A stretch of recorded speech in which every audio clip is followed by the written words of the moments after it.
el grado gusto de presentarte, Javier, y muchas gracias, Paula. Darte la bienvenida al ámbito de la escuela. Y bueno, no quiero robarte más tiempo, solamente les voy a pedir a los participantes que tienen un chat en el lateral de la pantalla, lo que ustedes quieran consultar o volcar, dudas, comentarios, lo pueden hacer a través del chat. El doctor Cornejo, conforme él disponga, lo irá viendo o lo podemos contestar al final de la disertación. Eso conforme vos, Javier, quieras. Y vuelvo a pedirle a todos que tengamos el micrófono silenciado para no generar interferencias en la conferencia del doctor Cornejo. Bueno, Javier, te doy entonces la palabra. Muchas gracias nuevamente y los dejo contigo. Bueno, muchísimas gracias, Paula, por la presentación. Muchas gracias por la invitación, tanto a vos como a la Asociación de Magistrados.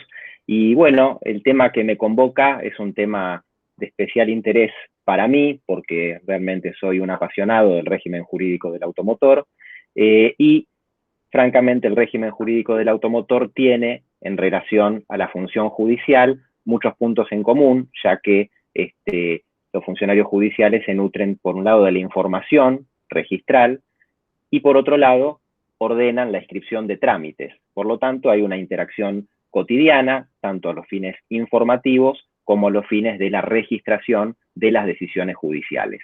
Y en ese marco es que preparé esta pequeña charla.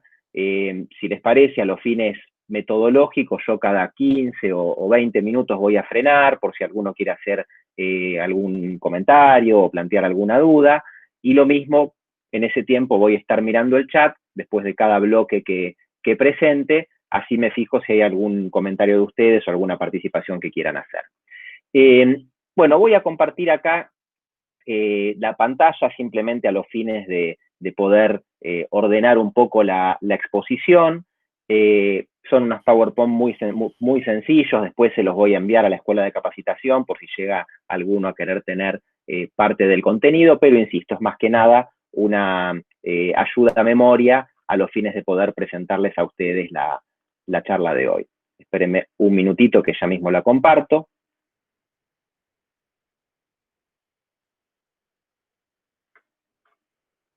Bien. Le consulto a alguno que tenga la amabilidad de decirme si ve un PowerPoint en este momento. ¿Sí? Perfecto, bien, bien. Perdón la pregunta. Perfecto, perdón la pregunta, sí, pero últimamente estoy manejando Zoom y hace bastante que no uso el Meet. Entonces, como tiene algún detalle, perfecto. Bien. Bueno, acá tenemos una primer pantalla. Ahí Eduardo tiene abierto el micrófono, fíjese si lo puede cerrar, Eduardo Rigi. Acá, como les decía, hay una primera pantalla que refiere a la normativa aplicable a la registración de automotores. Esta normativa, ustedes la pueden consultar en la página web de la Dirección Nacional de los Registros del Automotor, dnrpa.gov.ar, donde allí podrán tener en un apartado que dice normativa registral todas estas normas que acá invoco. La primera es la norma constitutiva, el decreto ley 6582 del 58, conocido como régimen jurídico del automotor. Esta es una norma estructural para nosotros porque fue la norma fundante. Por supuesto, acá, como ustedes saben, está referenciada la norma inicial, después fue modificada por varias leyes del Congreso, pero es la norma que le dio origen a nuestro sistema registral de automotores. Esta norma está reglamentada por su decreto 335 del 88 como reglamentario del régimen jurídico del automotor y está complementada por un digesto de normas técnico-registrales. ¿Qué es esto del digesto de normas técnico-registrales?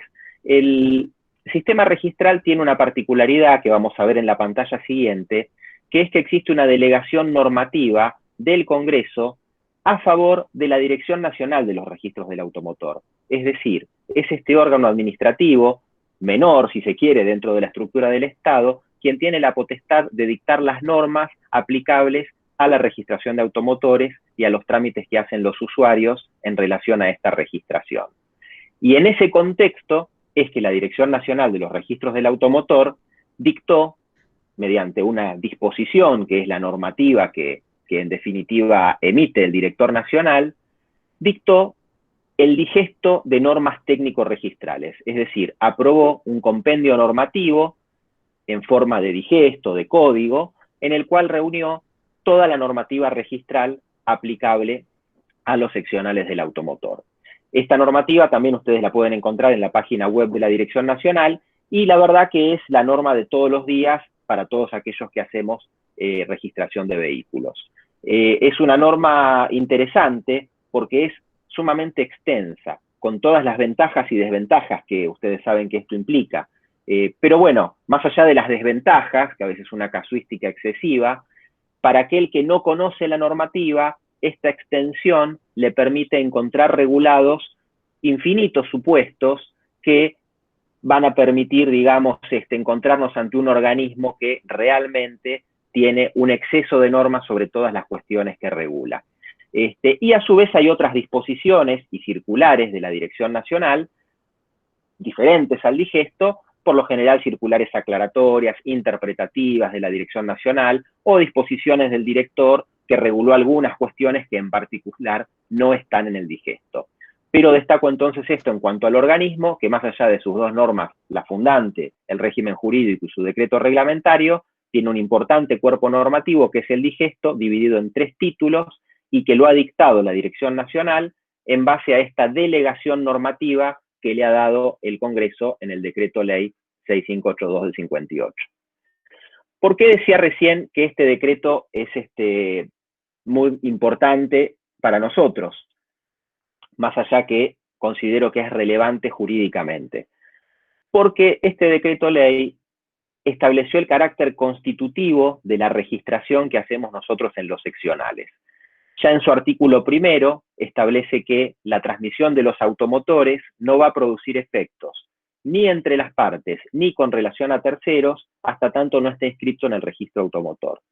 Es decir, los registros del automotor, a diferencia de otros organismos registrales, hacen nacer el derecho de propiedad. No tienen una función meramente declarativa, sino que tienen una función constitutiva. Inscripción igual propiedad. Ustedes saben que los demás registros, por ejemplo el registro inmueble, tiene una función declarativa. El derecho de dominio no queda constituido por la inscripción, sino que la inscripción tiene una finalidad de oponibilidad hacia terceros. Acá nos apartamos de todo lo que hemos estudiado en derechos reales en relación al título y al modo en cuanto a la adquisición del dominio. Aquí tenemos la inscripción como la manera que el Estado asigna el derecho real de dominio a la inscripción de un automotor. Entonces ya desde lo jurídico nos apartamos del antiguo 2412 sobre lo que implica la adquisición de un bien mueble, y este bien mueble, el auto, pasa a ser registrable y pasa a tener este sistema tan estricto en relación a la titularidad y a la propiedad. Esto, como vamos a ver más adelante, tiene otros correlatos, por ejemplo, el carácter abstracto de la inscripción. El registro automotor no registra contratos, como sucede en el registro inmueble, sino que el registro automotor registra rogaciones, solicitudes. Por eso tan importantes van a ser las solicitudes, a tal punto que el 08 es un formulario muy conocido entre todos nosotros.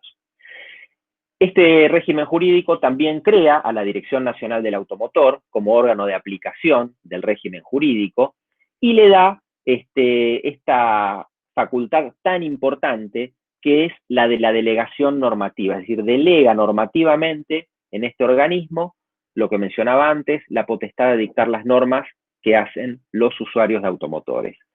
Y esto, como ustedes bien saben, no sucede en otros organismos. No son ellos mismos los que regulan las normas de los trámites que allí se hacen.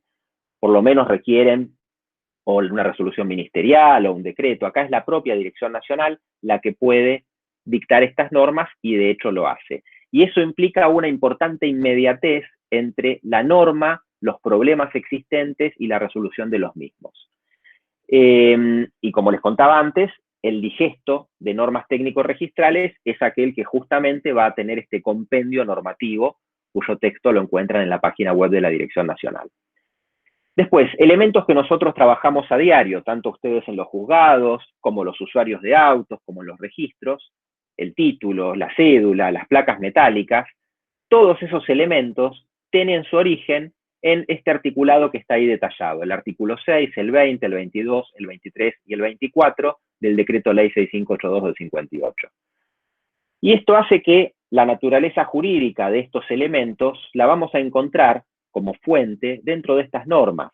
El título del automotor no tiene el mismo valor que el título de un inmueble. Acá el título tiene un valor jerárquico inferior, es un instrumento simplemente que otorga el registro a los fines de materializar un derecho real de dominio que conforme el artículo primero ya quedó constituido. La cédula, como medio de autorización de uso del vehículo, está regulada en el artículo 22, y bueno, justamente se decidió que es una cédula, pero podría haber sido otro medio identificatorio, aquel que el Estado considera que debe tener una persona a los fines de poder acreditar el derecho a uso del vehículo. Lo mismo las placas metálicas. Todos estos elementos tan comunes para nosotros en la vida diaria vienen en su origen de esta normativa. Y siempre esta normativa va a tener la particularidad de delegar en la Dirección Nacional del Automotor determinar los distintos, por ejemplo, tipos de cédulas, los plazos de vencimiento. Recuerdan que hace unos años se creó la cédula para autorizado a conducir, bueno, lo creó la Dirección Nacional, haciendo uso de esa facultad delegada que le da el régimen jurídico. Y este decreto, asimismo, crea las solicitudes tipo, los formularios, como instrumento de erogación de trámites. Y esto es muy importante para nosotros porque nos enmarca como organismo registral en un organismo que funciona a pedido de parte, que son las partes las que tienen que llenar una solicitud tipo, cumplir los requisitos que indica la norma, y en base a eso el organismo evaluará la petición y le dará o no curso a lo que requirió el usuario, ya sea inscribir un 0 kilómetro a su nombre, inscribir un vehículo que adquirió en subasta o anotar una medida cautelar. Acá el digesto coloca en el lugar de peticionarios a todos aquellos que son sujetos activos de la rogación, ya sea que el peticionario sea el propio interesado, su representante, o la autoridad judicial a través de el propio juzgado o bien de los autorizados a diligenciar allí designados en el oficio. Entonces, esto de la existencia de las solicitudes tipo implica la existencia de un peticionario de trámites y de un sujeto certificante, es decir, siempre para que exista actividad registral va a tener que existir un sujeto activo peticionario de la solicitud tipo del formulario y un sujeto certificante, que acá también el Congreso le delega a la Dirección Nacional del Automotor la facultad de decidir quiénes son los certificantes de firmas de esos formularios. Por supuesto, designó a los principales por excelencia, que son los escribanos públicos, a los encargados de registro, y recurrió a algunos otros funcionarios que consideró pertinente habilitarles la facultad certificante. Y acá les traigo como ejemplo, por ejemplo, que tanto los jueces secretarios como prosecretarios tienen facultad certificante de firmas en las solicitudes tipo de los trámites que se hacen ante el registro. Facultad que en la práctica, por supuesto, no se ejerce porque es algo ajeno a su función cotidiana, pero sí se los comento quizás a título anecdótico que los funcionarios judiciales tienen, sin limitación desde el punto de vista de la normativa registral, facultad certificante en las solicitudes tipo. No, por supuesto, en los trámites que intervienen como autoridad judicial, porque ahí vamos a ver que hay otro mecanismo, que es el oficio, el testimonio. Acá me refiero sin un trámite judicial de por medio. Y la única limitación que tienen es la territorial. Tiene que ser de un juzgado del mismo territorio que el seccional donde se presenta el trámite, ¿sí? Esa es la única limitación que tiene el funcionario judicial a los fines de la certificación de firmas. Insisto, como decía recién, no es habitual porque no es propio de la función, pero sí la norma les dio esa potestad y cada tanto se ve algún juez, algún secretario certificando una firma en una solicitud tipo de un trámite entre particulares. Bien, hasta acá, ¿alguien quiere hacer algún comentario? ¿Algo que no haya quedado claro? Miro el chat, ¿estamos bien? Perfecto. Bueno, como ustedes saben, todo régimen jurídico tiene sus principios analizados por la doctrina, y si bien acá todo esto lo estoy pasando bien rápido porque apunto a unir la vinculación práctica entre el sistema registral del automotor y la función judicial, no quería dejar de, en esas primeras pantallas de recién, hablar de cuál es la norma que nos rige. En esta segunda pantalla, bosquejar muy brevemente los principios. No escapan a los principios en general de cualquier régimen jurídico. Acá simplemente destaco el de rogación, que es el que mencionaba recién. Es un registro que no funciona inquisitivamente y de oficio, sino que funciona a pedido de parte, materializado en las solicitudes tipo.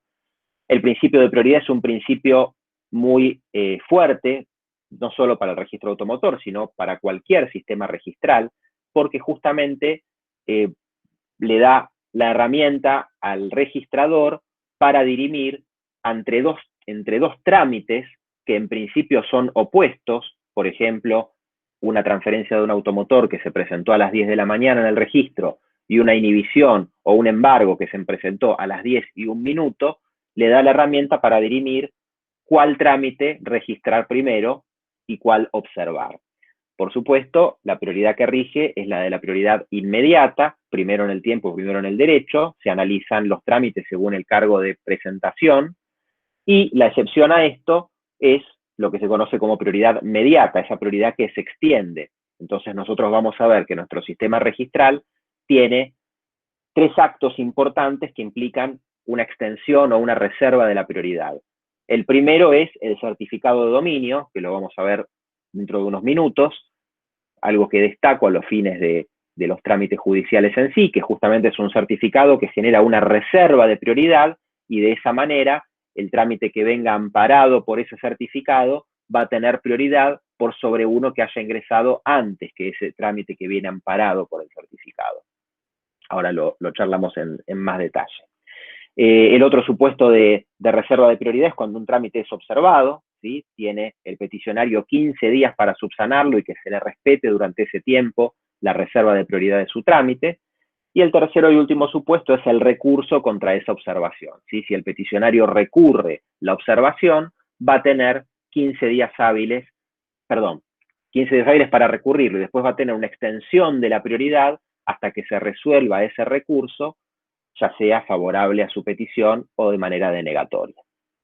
El principio de publicidad también es otro de los pilares de nuestro sistema registral, porque el registro automotor tiene una publicidad amplia, es decir, cualquier persona puede obtener la información del registro sin tener un rol determinado. Ustedes han visto que, por ejemplo, el registro inmueble en la capital, para dar los informes, requiere o que sea un profesional, un abogado, un martillero, un escribano, o que sea el titular de dominio. Bueno, acá la publicidad es amplia, cualquier sujeto puede obtener información del registro, y ni siquiera requiere la invocación de la causa, ¿sí? Ni siquiera requiere manifestar el interés.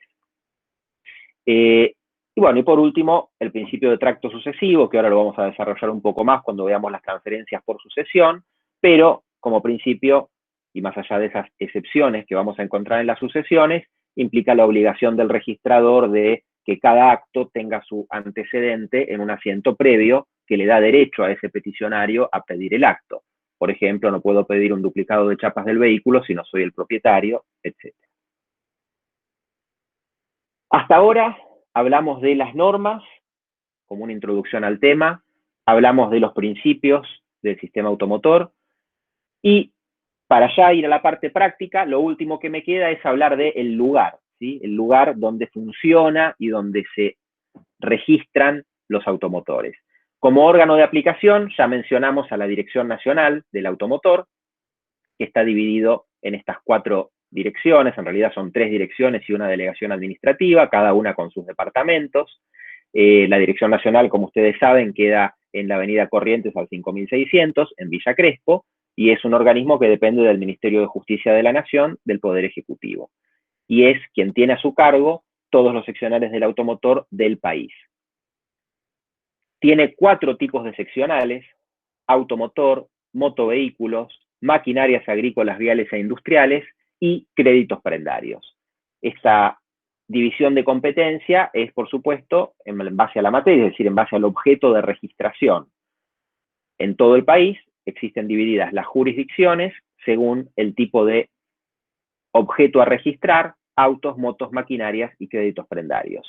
Porque en definitiva, el régimen jurídico automotor que mencionábamos recién, el decreto 6582, si bien en sus inicios, en el año 58, se aplicó a automotores, el artículo 5 del mismo delega en el Poder Ejecutivo la potestad de incluir otros bienes a los fines que le sea aplicado ese régimen jurídico.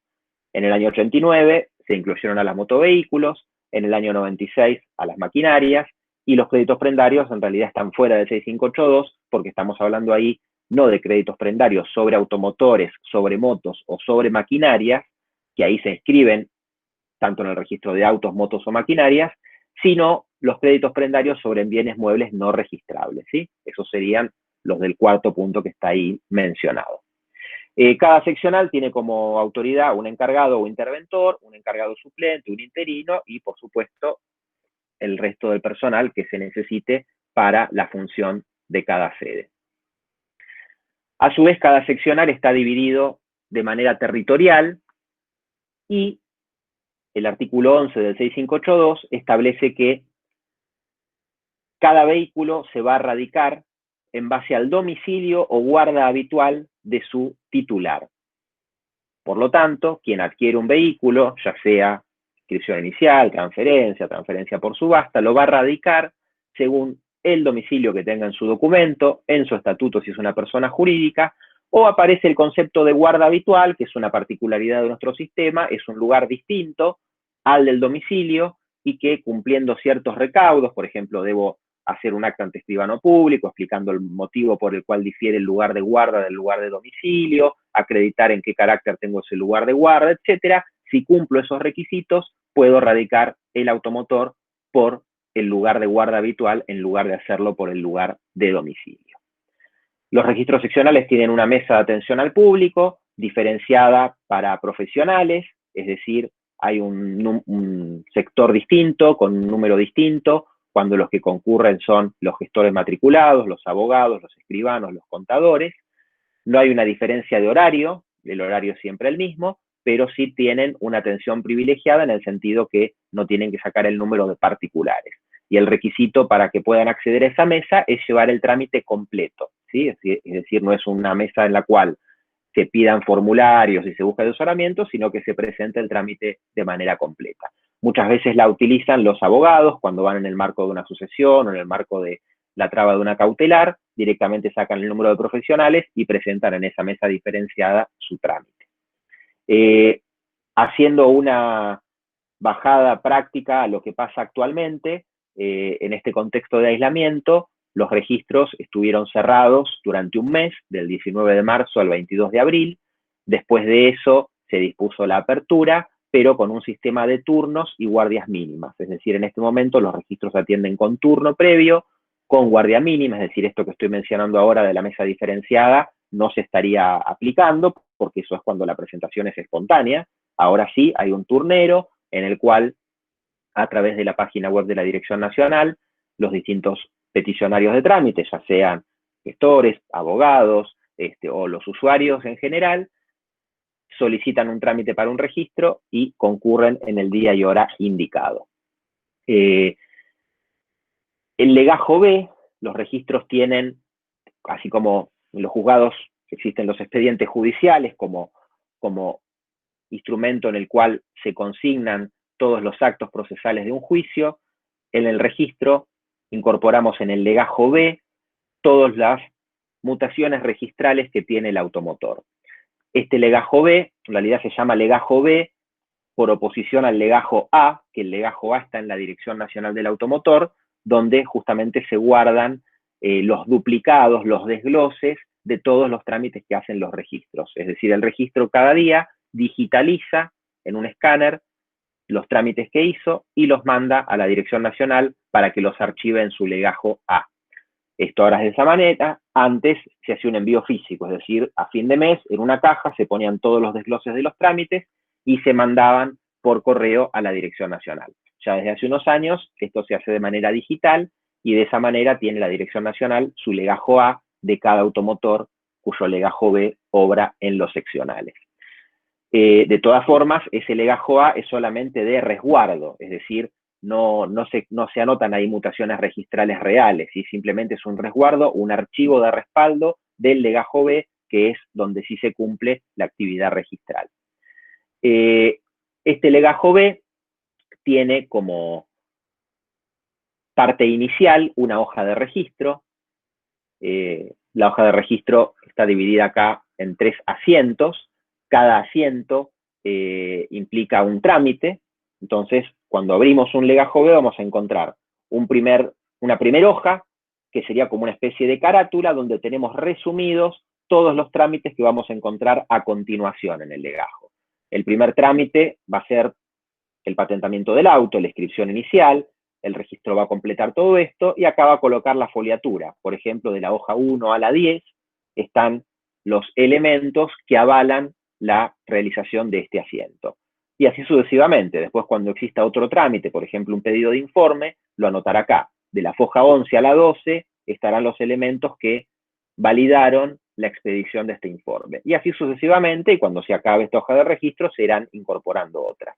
Es decir, que si ustedes en la órbita judicial necesitan analizar un legajo B, que a veces sucede, que lo piden como medio de prueba de un expediente, tendrán en la hoja de registro un importante resumen que les va a permitir clarificar el contenido del legajo B, ¿sí? Y si está bien llevado, tendrá acá la foliatura que nos va a permitir analizar cada asiento qué elementos tuvo en cuenta el registrador para la toma de razón del trámite. Los legajos se arman al revés de los expedientes judiciales y administrativos, es decir, se va incorporando de abajo para arriba. Abajo va lo más viejo y arriba lo más nuevo, ¿sí? Es decir, que nosotros el último trámite que se hizo lo vamos a encontrar arriba de todo. No como ustedes, que en los expedientes judiciales lo último está al final, ¿sí? Es diferente la manera de incorporar en el legajo. Les hago este comentario porque me ha pasado más de una vez interactuar en juzgados y siempre uno va por formación profesional a mirar lo último al final, como sucede en los expedientes administrativos y judiciales. Acá no, se incorpora de abajo hacia arriba. Bien, hasta acá, ¿cómo estamos? ¿Alguien quiere hacer algún comentario? ¿Alguna duda? Perfecto.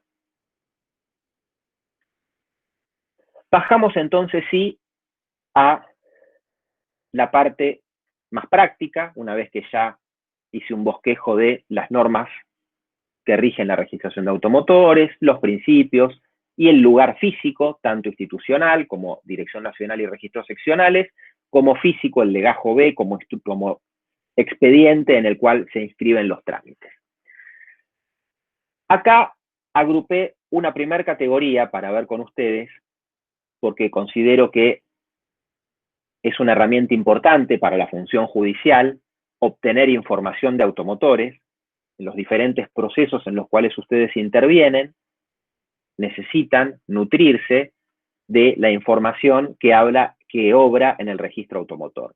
Y para eso, como les contaba antes, siendo que el principio de publicidad se aplica de manera sumamente amplia a nuestro registro, más allá que cualquier persona va a poder obtener información, por supuesto, esa facultad desde ya la va a tener también la autoridad judicial y va a poder ser, por supuesto, un medio de prueba que ustedes delegan en los letrados conforme surge de los códigos de procedimiento, de los códigos procesales. Acá les presenté en esta pantalla los trámites que implican solo obtener información y que están regulados en el título 2, capítulo 14 del Digesto de Normas Técnico-Registrales.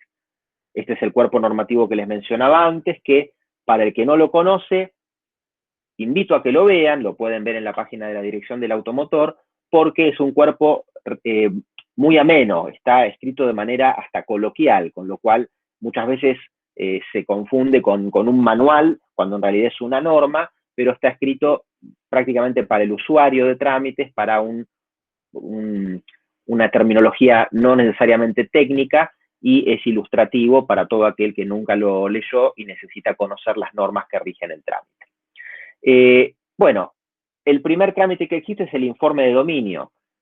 Este trámite nos permite obtener 3 tipos de datos. Los datos del auto, ¿sí? Siempre circunscritos a un dominio, ¿no? A un dominio en particular. Los datos del auto, motor, chasis, tipo de vehículo, año de inscripción, etc.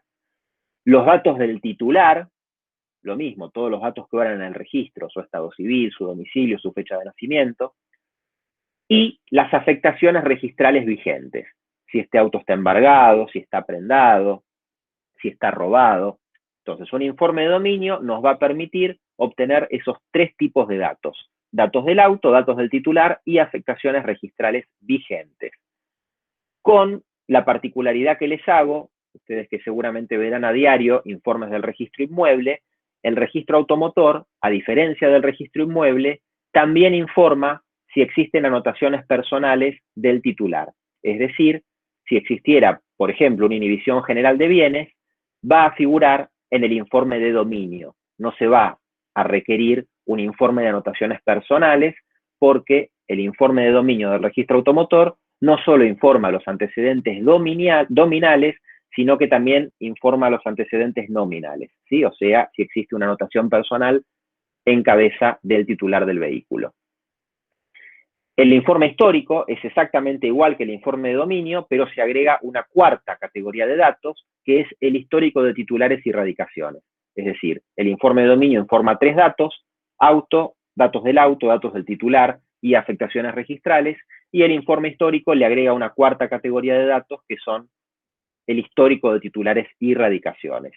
Este informe es importante, por ejemplo, a los fines de determinar con certeza quién era el titular del vehículo a una fecha exacta, ya sea por un accidente de tránsito, ya sea por un incumplimiento contractual, ya sea por un reclamo de deuda de infracciones, de patentes. Ahí vamos a tener con certeza quién fue en cada momento titular del vehículo.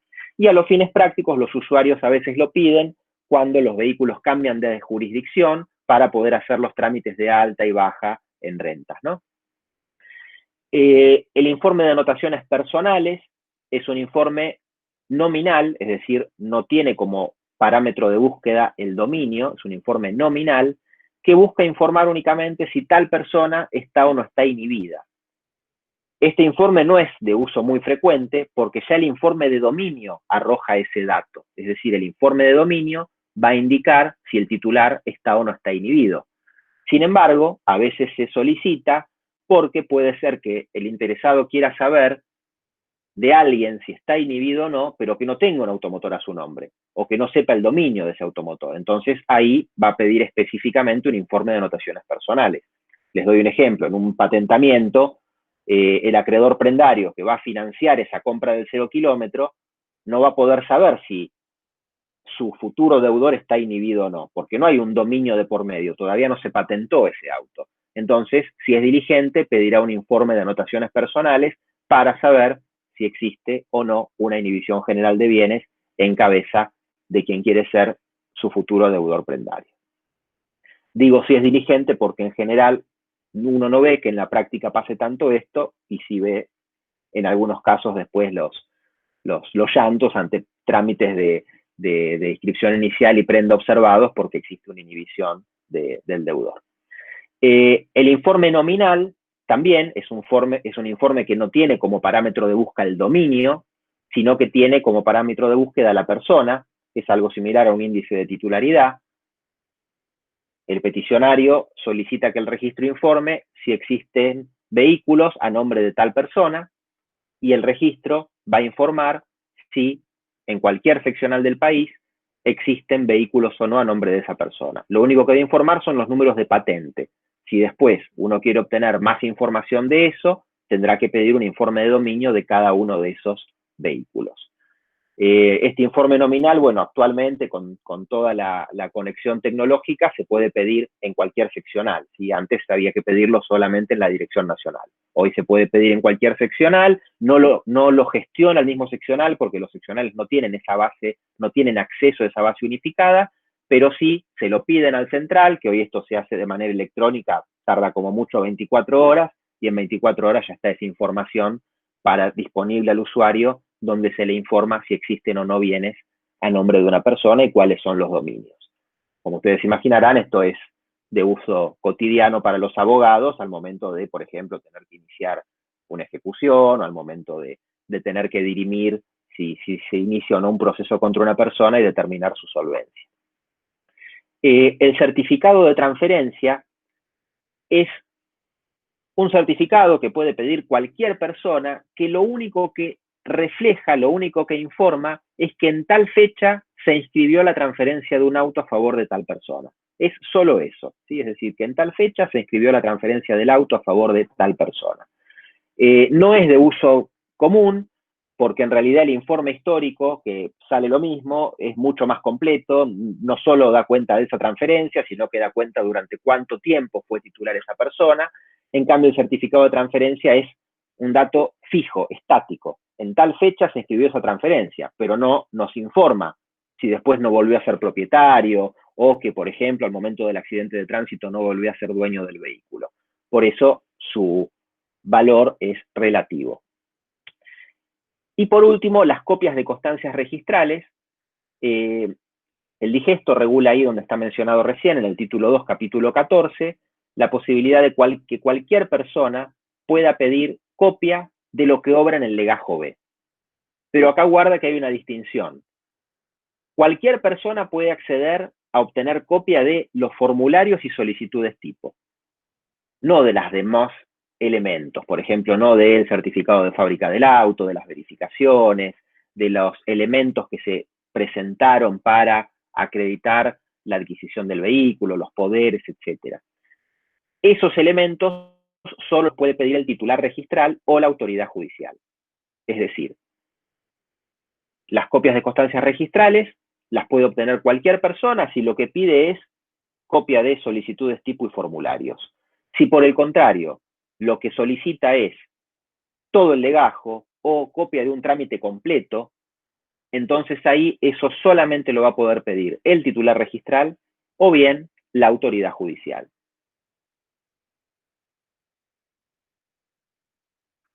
Y acá hay una distinción, fíjense que está marcado con rojo, entre los trámites que son solo para obtener información o los que implican información y reserva de prioridad.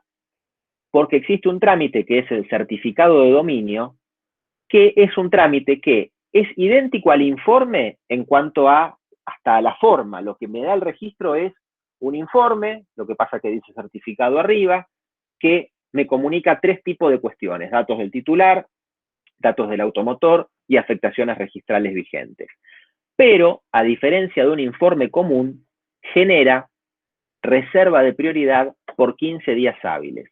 Es decir, que todo trámite que ingrese a partir de la expedición del certificado y por 15 días hábiles, el registro va a observarlo y dejarlo como condicional, esperando a ver para qué se pidió la reserva de prioridad en el certificado de dominio. Y lo destaco este trámite porque este trámite lo pueden pedir, a diferencia de los informes que lo podía pedir cualquier persona, este trámite los puede pedir únicamente el titular registral o el escribano, pero solamente se hace una transferencia por escritura pública, cosa que en automotores no es tan común, salvo en los casos de donación, que se requiere que la transferencia sea por escritura, o salvo algún caso de alguna partición por divorcio, pero si no, no es común para nosotros que la transferencia del automotor se haga en escritura pública. Entonces, en la práctica hasta ahora podemos decir que los certificados de dominio siempre los pide el titular registral, el escribano, pero si hay una escritura de por medio, cosa que no es tan común, y el tercero y último legitimado para pedir el certificado de dominio es la autoridad judicial. Es decir, que los juzgados tienen la potestad, mediante oficio, de pedir un certificado de dominio. La única o la ventaja práctica que tienen con esto es que durante la vigencia de ese certificado, cualquier actuación registral que haya va a ser inoponible al trámite que en un futuro ustedes ordenen inscribir, ¿sí? Entonces es una herramienta interesante, la del certificado de dominio, a los fines de generar reserva de prioridad y no encontrarse que después, cuando ordenan la inscripción de algo, existió una nueva anotación que quizás complique la orden judicial que quieren registrar. Y ya les digo, en ese sentido, el Poder Judicial fue privilegiado porque específicamente la normativa técnico-registral lo faculta a la autoridad judicial a requerir el certificado de dominio.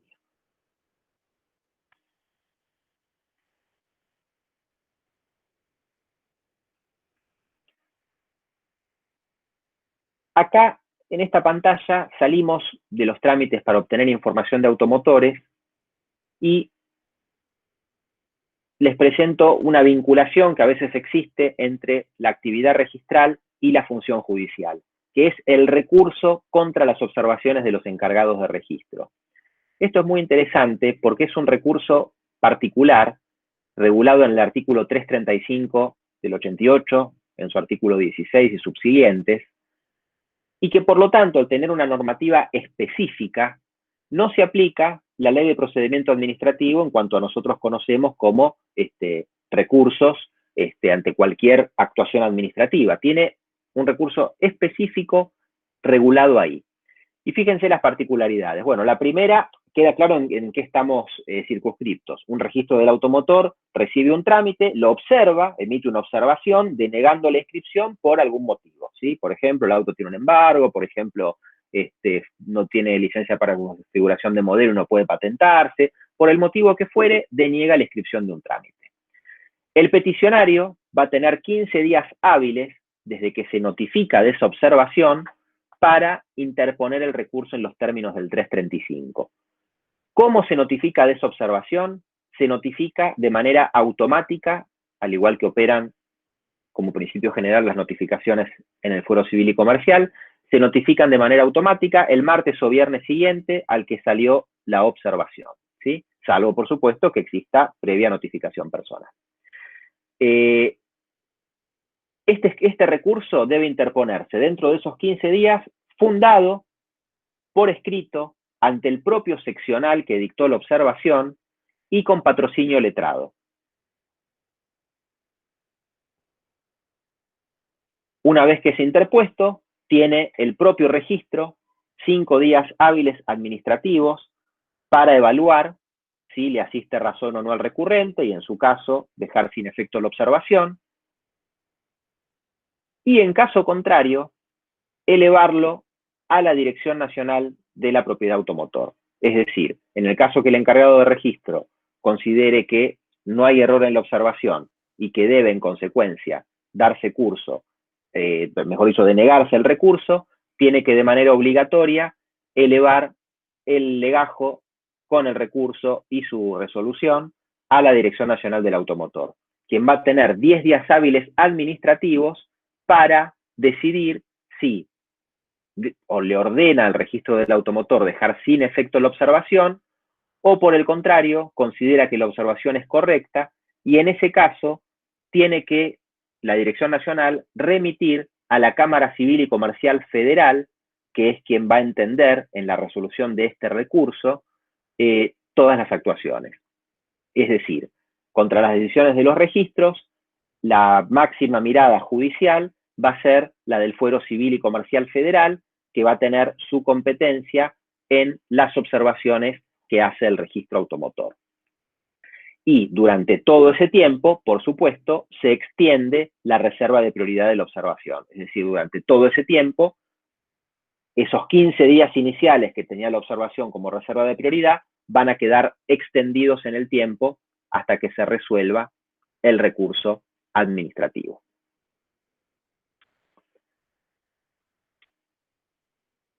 Otra categoría de trámites, como consecuencia de resoluciones judiciales, es la anotación de medidas cautelares, que ustedes la pueden encontrar en el título 1, capítulo 11, sección segunda del Digesto de Normas Técnico-Registrales. Acá, básicamente, lo que destaco es lo que mencionábamos antes, que es que el registro funciona, como ustedes saben, a petición, y en este caso el peticionario del trámite sería la autoridad judicial que nos ordena inscribir una cautelar. Se imaginarán que las cautelares más comunes para nosotros son el embargo, la inhibición, la prohibición de innovar, a lo sumo alguna anotación de litis, pero en general esas son las cautelares de todos los días que registramos en los seccionales.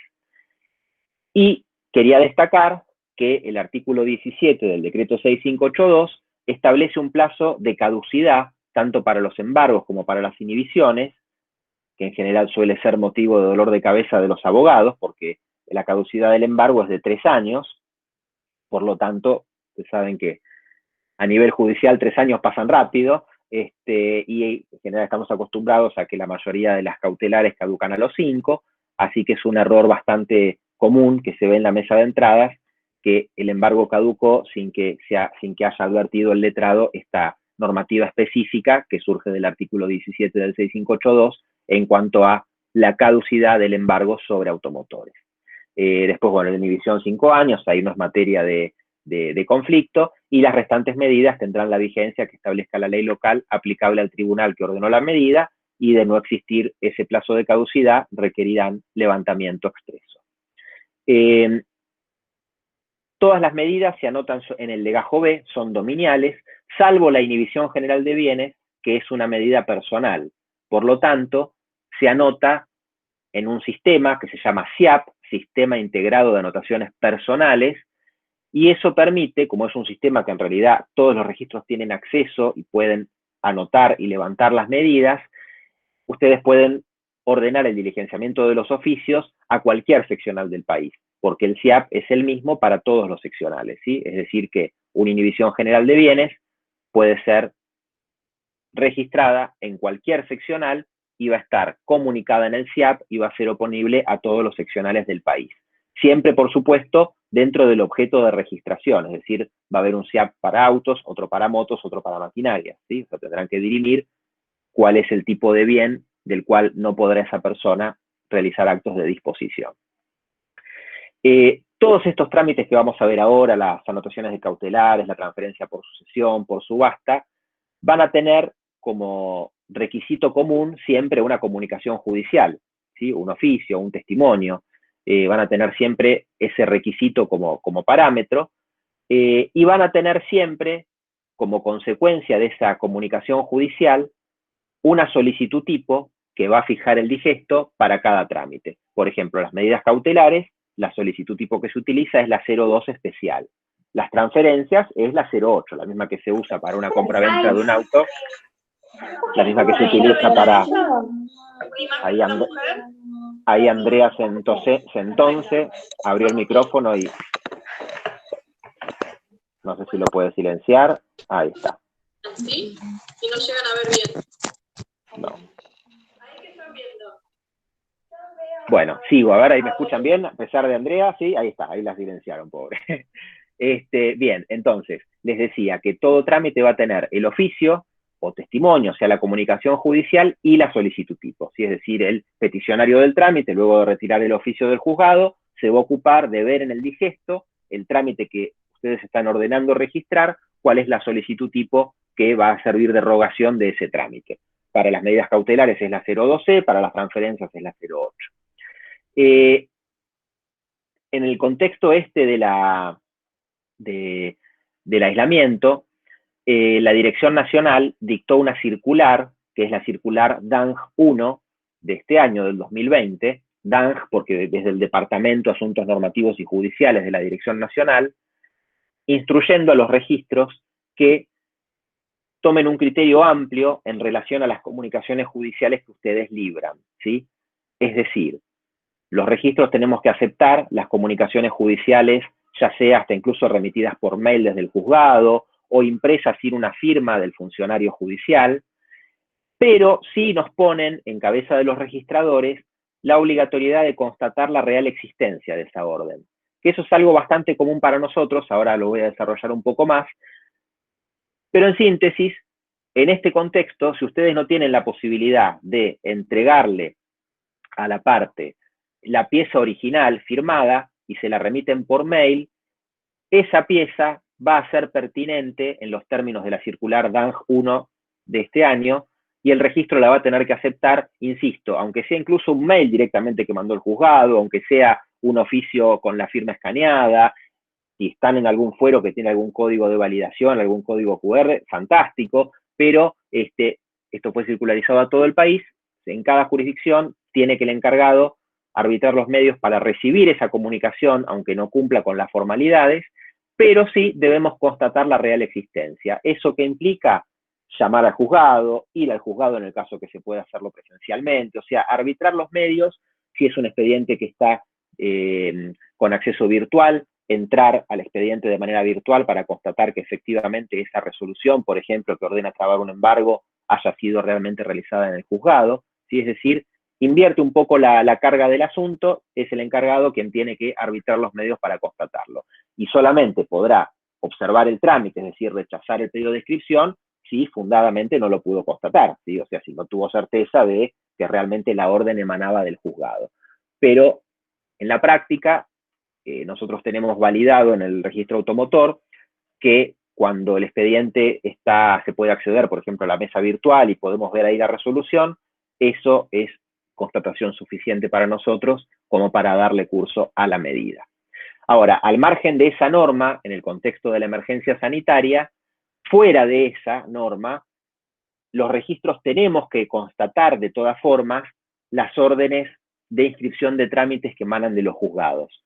Les cuento esto para que no les asombre si alguna vez ven al personal de un registro que pide un expediente y dice, no, vengo a constatarlo.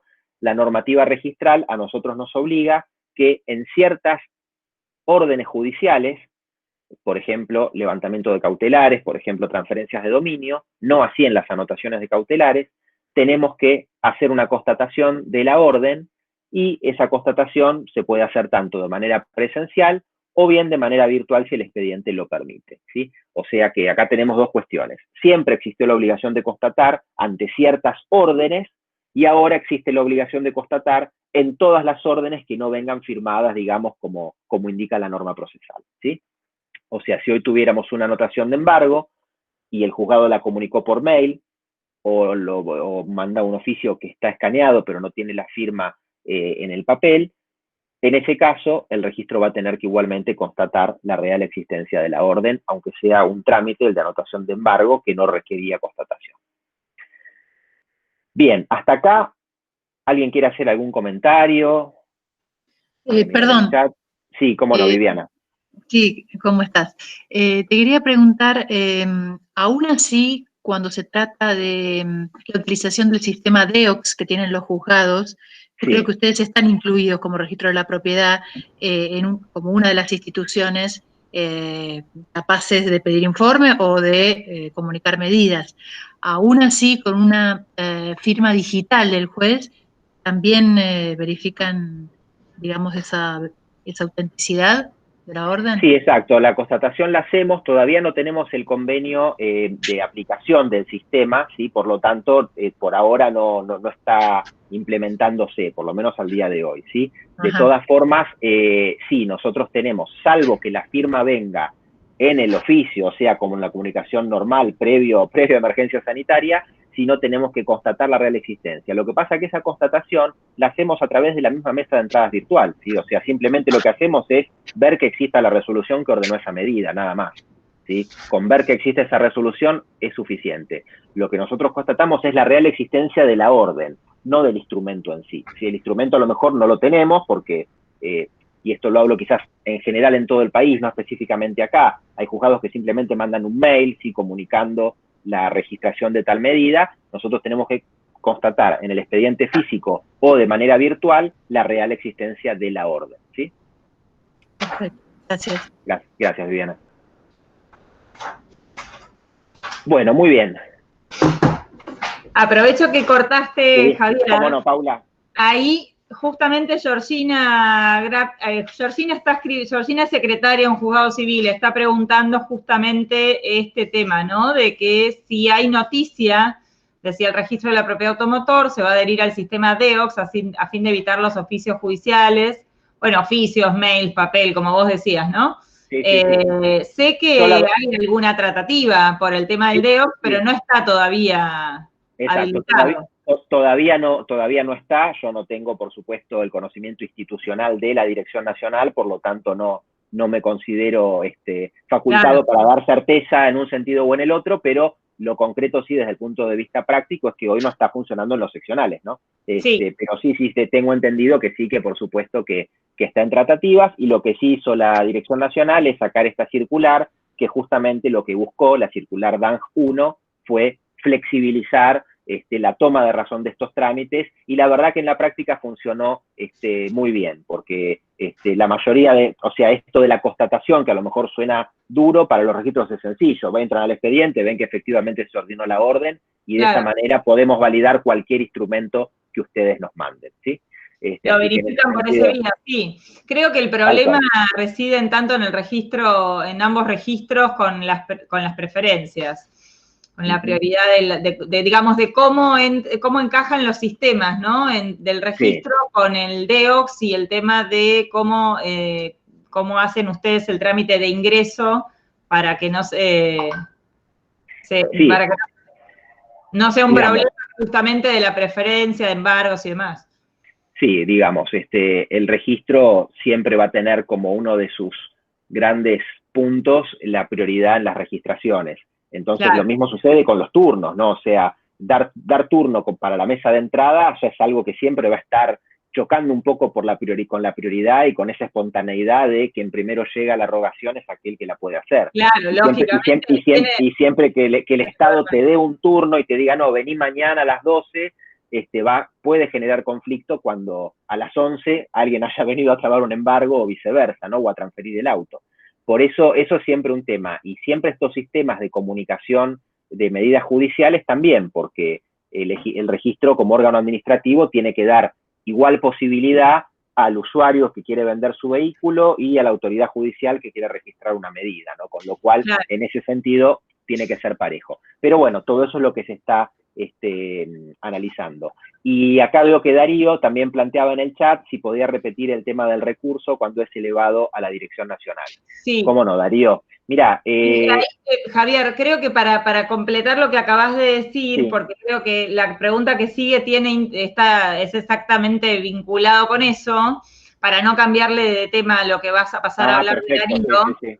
Fíjate que Gabriela, que también es otra secretaria, dice, ¿no? Que es decir, que cualquier instrumento que un juzgado manda por mail, medida cautelar, levantamiento, inscripción, etcétera, el registro toma nota y constata, digamos, ¿eso es lo que están haciendo en todos los casos?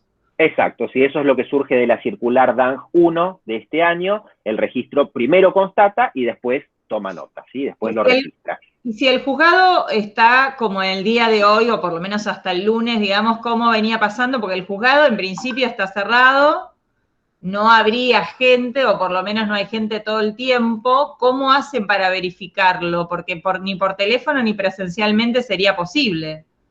Bueno, si surge del expediente virtual, o sea, de la mesa de entradas, la orden, ahí el registro lo va a poder constatar de esa manera, ¿sí? Es decir, va a entrar a la mesa de entradas virtual, va a ver el expediente y va a ver que efectivamente, exactamente, ¿sí? A través, que esa en realidad es la forma habitual de constatación nuestra, o sea, ya desde hace 3 años la Dirección Nacional habilitó, porque antes la constatación tenía que ser sí o sí física, presencial, teníamos que ir a ver el expediente, desde hace 3 años modificó, por suerte para los encargados de registro, y pueden hacer la constatación a través de la mesa de entradas virtual, ¿sí? Por lo tanto, en ese caso que vos planteás, entraríamos a ver el expediente, vemos que efectivamente el juzgado ordenó mediante tal providencia la traba del embargo, y bueno, entonces con eso se da por constatada la real existencia de esa comunicación judicial. O sea, verifican en el Lexien. Exactamente. En el expediente digital. Exactamente. Bien. ¿Y cuál es la dirección donde tienen que remitir los juzgados? ¿Cuál es la dirección oficial donde remiten los juzgados ese mail? Bien, en realidad, por todo esto que hablábamos del principio de rogación y la mesa de entrada del seccional como lugar donde se hacen los trámites, sería el mail del seccional en el cual debe registrarse esa medida. Es decir, no es un correo electrónico general, porque los trámites, tengan en cuenta que todo esto es una situación de excepción. O sea, ¿esto cómo operaría en la práctica? El abogado retira el oficio, va a la mesa de entradas del registro y lo presenta. Si eso no se puede hacer, será el abogado el que va a tener que mandar esa comunicación, direccionar esa comunicación al seccional donde deba hacerse la tramitación, o bien pedirle al juzgado, denunciándoles a ustedes el mail del seccional, ¿sí? Que hagan la comunicación de esa manera. En los registros a veces recibimos la comunicación por el propio abogado, no siempre por el juzgado, y bueno, nosotros, por supuesto que no la vamos a poder tomar por válida si no constatamos la real existencia de la orden judicial, yendo al juzgado o viendo el expediente virtual. A ver si te entiendo bien, digamos. Entonces, porque cuando la remite el juzgado vía mail no habría inconveniente, más allá de la verificación que ustedes hacen, nosotros, como juzgado, remitimos por mail al mail del seccional que el abogado nos denuncie como perteneciente a ese automotor. Claro. Por ejemplo, ¿no? Ahora, en el caso que el mail lo mande el abogado, sí. ¿qué es lo que tiene que remitirle al abogado a ustedes? Porque hoy no tendrían, o sea, en principio no tienen el escrito o el oficio papel firmado. Bueno, ahí dependerá la operatoria de cada juzgado, ¿sí? Hay juzgados que efectivamente confeccionan el oficio, simplemente no se lo entregan, ¿sí? O el abogado lo manda a confronte y sale confrontado directamente, por más que no se lo entreguen de manera física. Entonces, en esos casos podrá ese mismo archivo acompañar al abogado. Es decir, el oficio exactamente igual que si lo hubiera retirado en papel, pero con la firma escaneada, digitalizada o sin firma del secretario, ¿sí? Ese puede ser una opción. O sea, cualquiera de las tres opciones. Exacto, sí, porque acá lo que se busca es que lo que importa sea que la orden esté realmente materializada en el sistema. Si después, ¿cómo lo comunican? Por supuesto, el principio general es que traiga el oficio firmado a la mesa de entrada. Ahora, ¿por qué salió esta circular? Porque empezamos a tener en todo el país una casuística bastante extensa de registros en los cuales venían con el oficio pero sin la firma del secretario porque no estaba en el juzgado, entonces el empleado que estaba se lo dio sin firmar,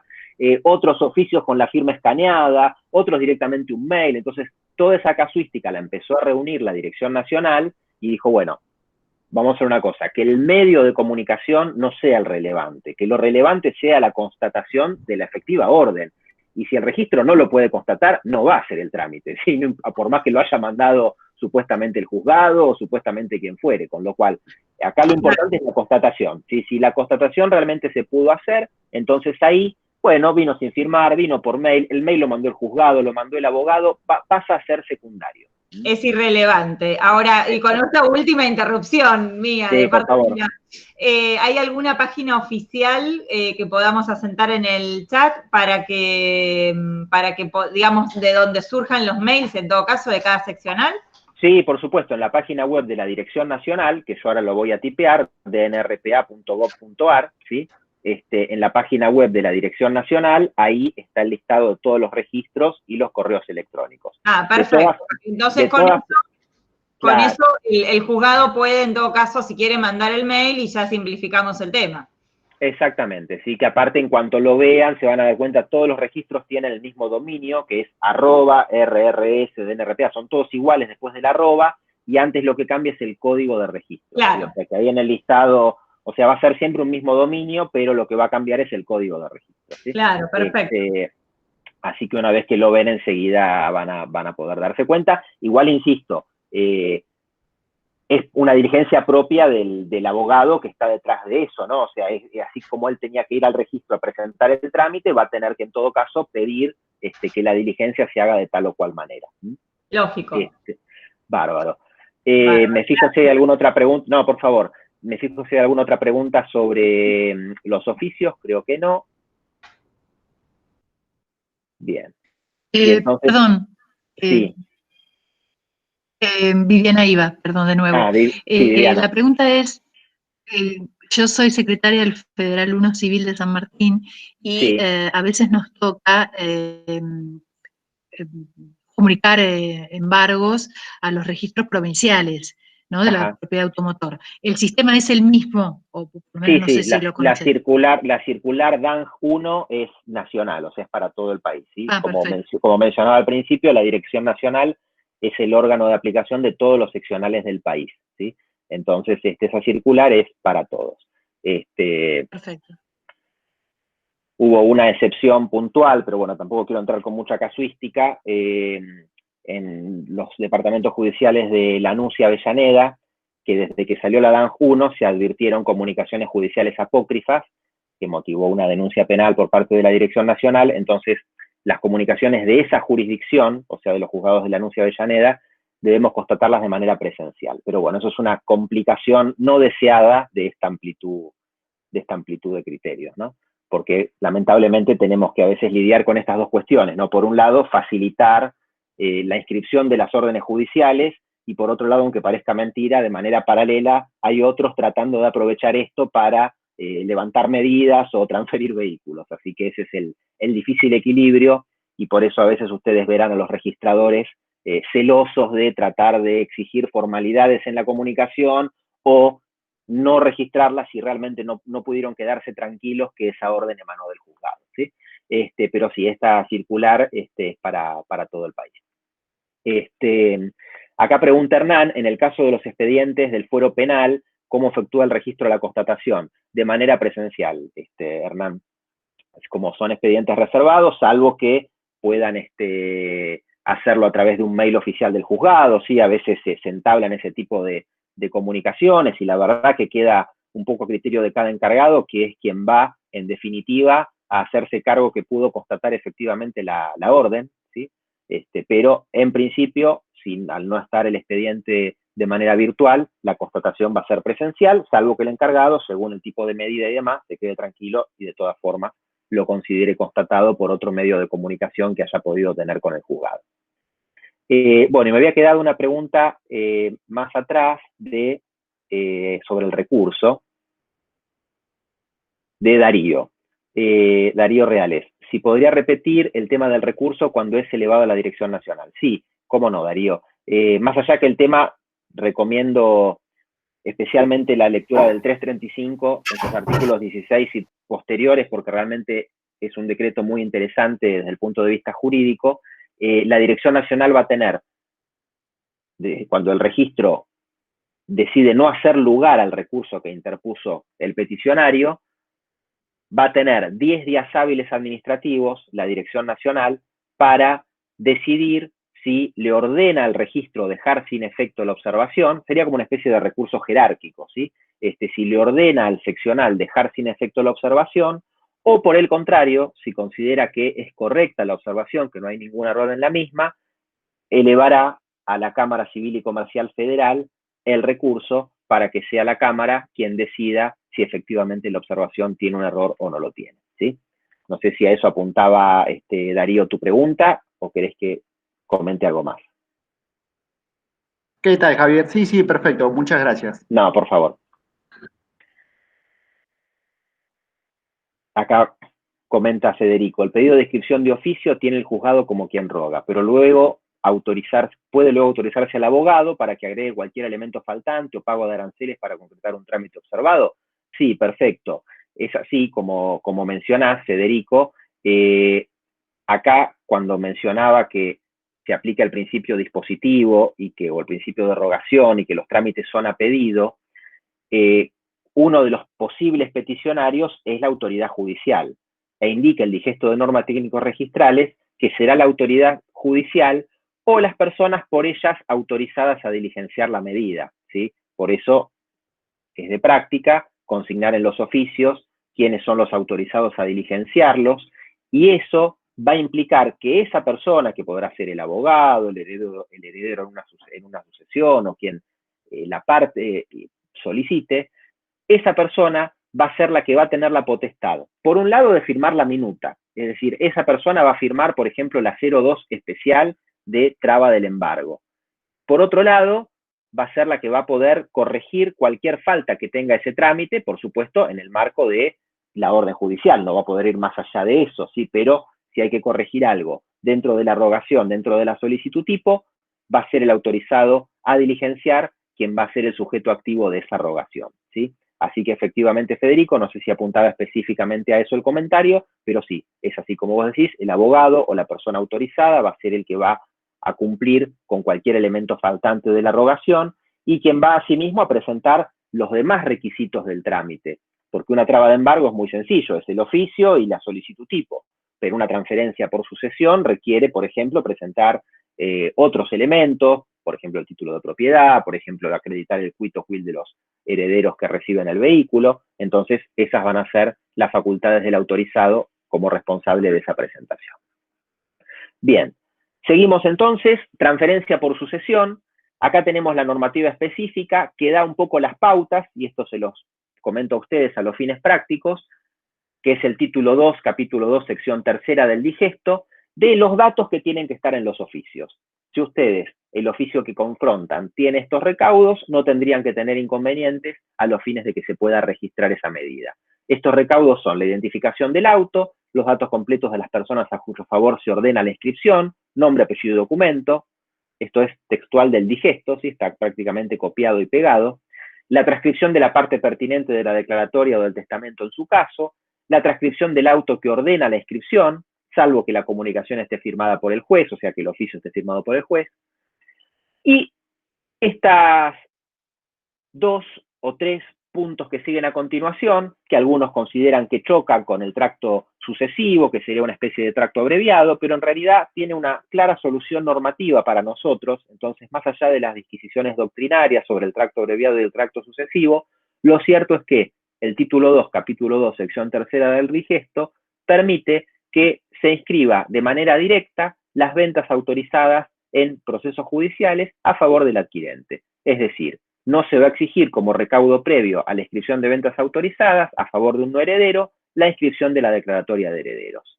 Por lo tanto, ustedes pueden ordenar en un oficio que el vehículo que estaba en sucesión se inscriba de manera directa a favor del adquirente denunciado por los herederos, y de esa manera va a tener una implicancia práctica importante para el peticionario de ese trámite, porque en lugar de hacer 2 transferencias, pagar 2 aranceles, va a ser directamente una, ¿sí? Entonces es bastante común, tanto en el registro como para los abogados, tratar que en el caso que el vehículo que es parte del acervo hereditario esté en proceso de venta, solicitar la inscripción de esa venta en el marco de la sucesión para que salga la inscripción de manera directa. Lo mismo aplica en los casos de sucesiones hereditarias o las inscripciones directamente a favor de uno u otro de los herederos, ¿sí? Es decir, está prevista la inscripción directa en cualquiera de esos supuestos.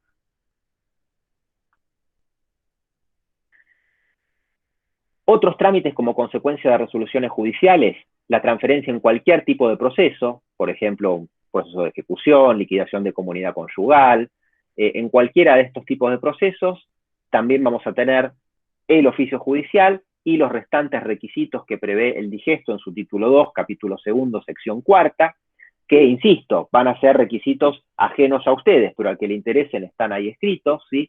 Básicamente los requisitos son que esté verificado el automotor, tiene que haber una verificación física, no todos los vehículos van a verificar los vehículos que tengan que estén entre cierto rango de años. En este momento verifican todos los vehículos que tengan menos de 2 años y no más de 12, ese es el rango de vehículos que deben verificar. Pero bueno, eso es en definitiva una normativa aplicable al peticionario del trámite, y ustedes sí lo que harán es librar la comunicación judicial en el marco del título 2, capítulo 2, sección 4 del digesto. Y acá hay una circular que destaco de la Dirección del Automotor, la circular 53 del año 98, que le comunica a los registros qué hacer en los casos de transferencia como consecuencia de subastas judiciales ante la existencia de medidas cautelares. Y esta circular, en definitiva, lo que indica es la extinción de las medidas cautelares existentes cuando existe un acto de subasta de un vehículo. Por lo tanto, si ustedes ordenan la subasta de un vehículo, no es necesario que ordenen el levantamiento de las medidas cautelares, porque esta circular ya le ordena al registrador instrumentar la extinción de las medidas, hacer un asiento de extinción como consecuencia del acto de subasta. Y en relación a las medidas cautelares no dominiales, como por ejemplo la inhibición, lo que ordena lo que comunica esta circular es la inoponibilidad. Es decir, las inhibiciones serán inoponibles a la transferencia por subasta y los embargos van a ser extinguidos como consecuencia de la subasta. Y la única medida que sí esta circular indica que el registro debe hacerla oponible al trámite de transferencia por subasta es la prohibición de innovar. Es decir, ante un supuesto de prohibición de innovar, ahí sí, por más que exista un acto de subasta, deberá consignarse el levantamiento de esa medida para que el registro pueda efectivamente inscribir el automotor a nombre del comprador en subasta. Cancelación y restricción de prenda. La rescripción de prenda, ustedes saben que la ley de prenda con registro establece que las prendas tienen 5 años de vigencia y que pasado ese tiempo, si no hubo una cancelación previa, podrá el acreedor prendario, con su sola petición, pedir la rescripción. Es decir, el trámite de rescripción no necesariamente tiene que ser judicial, ¿sí? El trámite de rescripción es un trámite que tranquilamente puede plantearlo el propio acreedor, presentando la prenda original, sin anuencia del deudor, y eso le da derecho a pedir la rescripción por otros 5 años más. Ahora, ¿por qué en algunos casos la rescripción se hace judicial? Bueno, porque si ya hay un pleito, si ya hay un proceso de ejecución de esa prenda o de secuestro del bien prendado, en ese marco podrá el acreedor pedirle al juez que le ordene al registro reinscribir la prenda. Y a su vez, porque esta potestad del acreedor de hacerlo sin intervención del juzgado, lo puede hacer una sola vez y antes que la prenda caduque.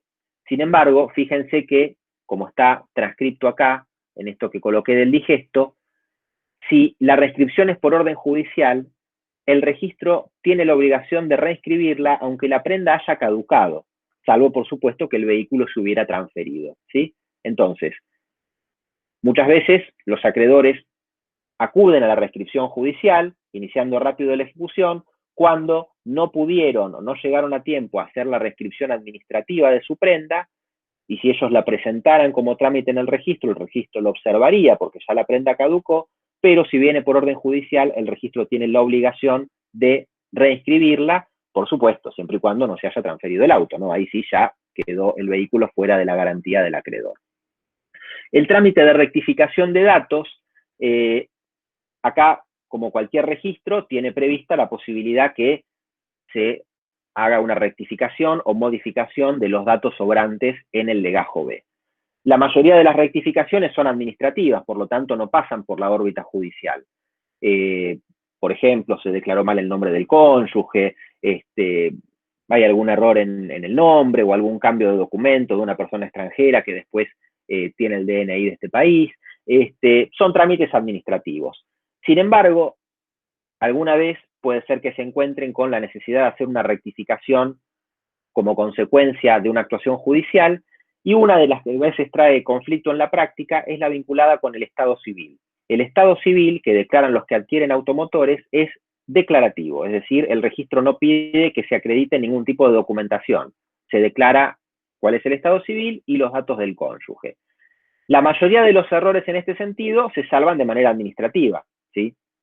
Quien declaró, por ejemplo, por error, ser soltero y era casado, bueno, traer la partida de matrimonio y rectificar a ese dato. Ahora, la rectificación de casado a soltero requiere autorización judicial o requiere comunicación judicial a los fines de registrarla, ¿sí? Es decir, ese es un caso que nosotros, si bien parece raro, lo vemos seguido, cuando alguien por algún error declaró como estado civil casado y en realidad su estado civil era soltero, ahí no hay trámite administrativo que pueda hacer en el registro. El propio digesto de normas técnicos registrales dice que debe presentar oficio o testimonio judicial suficiente. La mayoría de las jurisdicciones esto lo encuadran como una información sumaria, ¿sí? En virtud de la cual, mediante un proceso voluntario, tratará de llevar al convencimiento del juez de que hubo un error en la declaración y que el verdadero estado era el de soltero.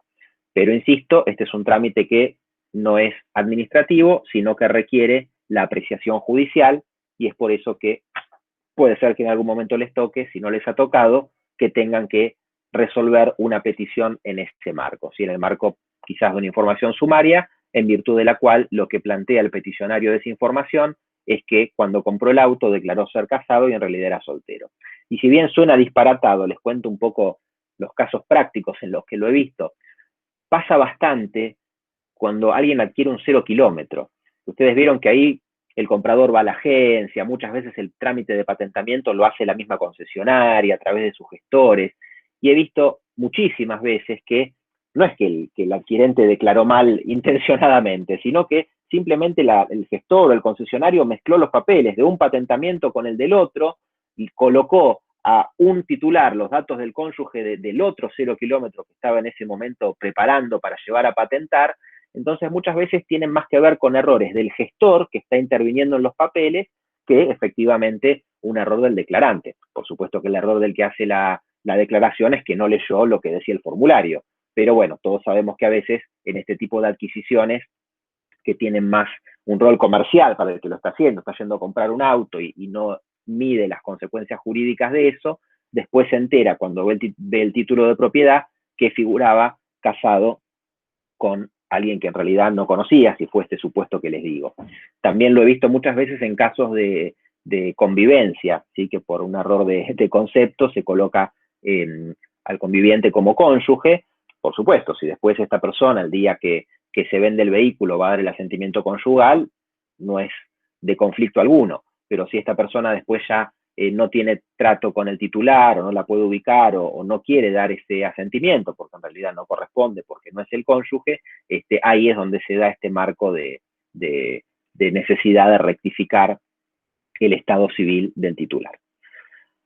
Y después, bueno, otras veces en las que esto sucede como trámite judicial son los casos de cambio de nombre, ¿sí? Cualquier modificación en ese sentido va a requerir, cuando esto tuvo que ver con una actuación judicial, va a requerir la intervención del juzgado a los fines de que le ordene al registro hacer esa rectificación. Acá pregunta Darío, ¿el problema no es cuando quien es casado declara ser soltero? Sí. En esos casos no es cuando debe ser, no ese es el problema. No, cuando es casado y declaró ser soltero, más allá que el problema lo tendrá con su cónyuge seguramente, en ese supuesto va a ir al registro, va a llevar la partida de matrimonio y va a poder hacer la mutación registral, por supuesto. Esto en el caso que ambos cónyuges estén de acuerdo y digan, uy, mirá, te equivocaste, vamos a hacer el trámite al registro. Intervendrá la justicia en el caso que uno, en el marco de un divorcio, quiera dirimir justamente judicialmente que ese bien en realidad se trataba de un bien ganancial y se hizo pasar por propio. Ahí, por supuesto, pero ahí no estamos hablando de una rectificación simplemente, sino que estamos hablando de un conflicto entre los dos contrayentes. Y sí, por supuesto, ahí lo más posible, como bien decís Darío, es que en el marco de ese proceso de liquidación de la comunidad, en algún momento se libre un oficio diciendo, bueno, ojo que este vehículo es ganancial, ¿sí? Yo acá lo estoy planteando como un supuesto de no conflicto, simplemente un error, hay que hacer una rectificación de un dato que está mal en el legajo, estamos todos de acuerdo, pero no puedo ir al registro a hacer ese trámite administrativo, porque lo que declaré es ser casado y en realidad soy soltero. Y eso no lo puedo probar administrativamente y la normativa técnico-registral exige la intervención judicial para ese caso. Acá dice Natalia, para mí si es casado y pone soltero, para rectificar no se necesita el título.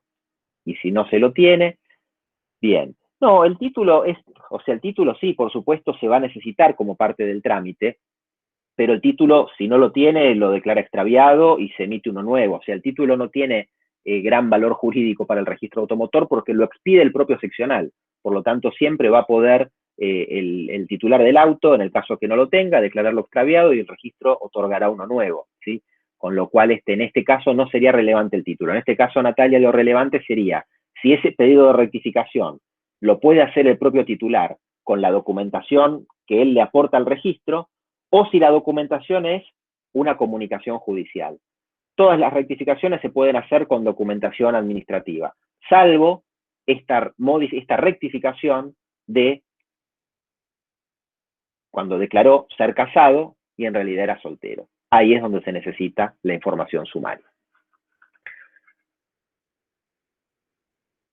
Bien, y por último, y con esto, por mi parte, voy a ir cerrando, acá puse 3 ítems breves de interés. La primera es el caso de quien firma como vendedor. Si alguien que firmó como vendedor falleció antes que el comprador acepte el hacer 8 en el registro, ¿se aplica el artículo 976 del Código? Recuerden que este artículo está en el marco de la contratación, el consentimiento en la contratación y lo que sería la contratación entre ausentes, ¿sí? Este artículo básicamente lo que indica es que si fallece el oferente antes que el contrato sea aceptado por el adquirente, esa oferta caducó, ¿sí? Regula la caducidad de la oferta antes que haya sido aceptada por el adquirente. ¿Y qué es lo que pasó en estos últimos años? ¿Y por qué lo traigo acá? Porque es algo que para nosotros, para el registro, está medio de moda y por eso quería compartirlo con ustedes, simplemente para llevarlo a la reflexión, no para sacar una conclusión, porque todavía está en discusión. Nosotros tenemos ahora en el registro automotor acceso al RENAPER, ¿sí? Entonces, tenemos que acreditar el domicilio de los adquirentes a través del RENAPER. Cuando hacemos alguna certificación y acreditación de identidad, chequeamos la validez del documento. Y específicamente empezaron a surgir casos en los cuales había registros que se fijaban, por ejemplo, si el vendedor firmó ante escribano el 08, ¿sí? Me siguen hasta acá, firmó el vendedor, por ejemplo, ante escribano el 08 en enero de este año. Viene el comprador hoy al registro a hacer su transferencia, el comprador firma hoy ante el encargado de registro, y el encargado, una vez que está para analizar el trámite, chequea el RENAPER y dice, pero el vendedor falleció en marzo de este año. O sea, en enero, por supuesto, cuando firmó ante escribano, estaba con vida. Pero de manera posterior falleció. Y el comprador está firmando hoy el 08.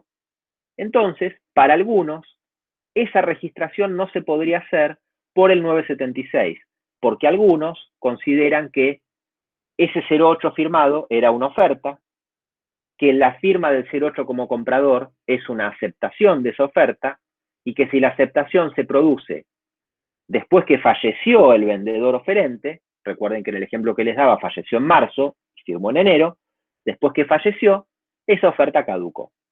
Entonces empezó a suceder eso.